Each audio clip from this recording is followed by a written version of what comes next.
Vigilantes nell'area marciana, si muove la prefettura. La rabbia dei commercianti ha spinto il prefetto di Venezia, Domenico Cuttaia, a riunire il comitato provinciale per l'ordine e la sicurezza pubblica per decidere un giro di vite sul contrasto alla vendita abusiva nell'area marciana, e nei prossimi giorni saranno rese note le strategie che saranno adottate.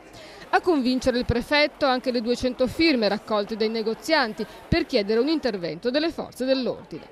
Con l'arrivo dell'alta stagione, queste sono le settimane che attraggono il maggior flusso di turisti dell'anno, è aumentata la presenza degli extracomunitari che vendono soprattutto borse ed accessori taroccati davanti ai negozi griffati. E i momenti di tensione sono quasi quotidiani.